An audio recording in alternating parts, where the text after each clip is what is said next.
Приветствую вас, уважаемые садоводы и огородники! Помидорный сезон подходит к концу. Если у вас большой урожай томатов и вы не знаете, куда пристроить урожай, то данные советы помогут вам. Что же делать, чтобы наши помидоры оставались свежими как можно дольше? В этом видео я поделюсь с вами несколькими способами и правилами хранения плодов томатов. Секреты длительного хранения помидор. Способ первый. Хранение томатов при комнатной температуре в ящике. При этом способе хранения необходимо подобрать подходящие долголежащие сорта томатов. Закладывать на хранение томаты в состоянии молочной зрелости, завернув в бумагу. Сверху присыпать измельченной ботвой. Ботва обладает антимикробными свойствами и защитит помидоры от порчи. И убираем в темное прохладное место. В таком виде томаты дозреют и сохранятся до зимы. Способ второй. Хранение в холодильнике.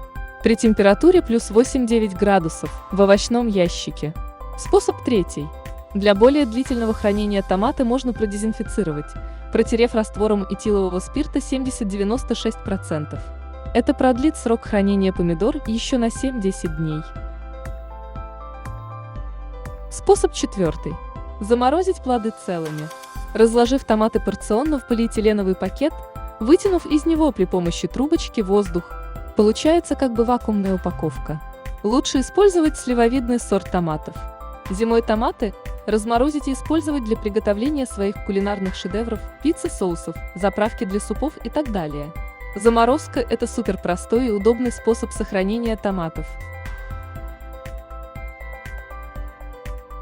Рекомендованные в данном видео способы: как снятие зеленых помидор, дезинфекция, охлаждение и заморозка в комплексе дают возможность долгое время использовать свежие помидоры с собственного участка как минимум до конца октября. И в конце видео расскажу о двух суперспособах, которые позволяют сохранить помидоры до самого Нового года. Возможно, не все знают о них. Первый суперспособ.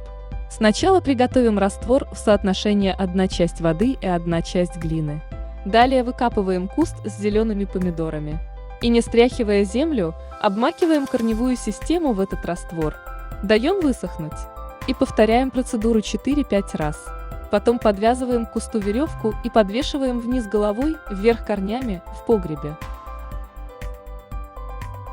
Суперспособ второй. Нам поможет сухой верховой торф. Выстилаем дно ящика бумагой. На нее насыпаем слой торфа толщиной 2 см. На него укладываем томаты, но так, чтобы они не касались друг друга. Затем снова слой торфа и томаты.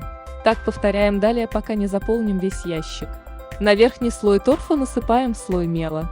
Мел абсорбирует лишнюю влагу. Таким способом томаты будут сохраняться несколько месяцев. Применяйте эти способы в комплексе и будете долго лакомиться свежими томатами. Если понравилось видео, то не забывайте поставить лайк и подписаться на канал Садэксперт, чтобы не пропустить полезные видео. Надеюсь, эти советы пойдут вам на пользу. Желаю всем обильного урожая!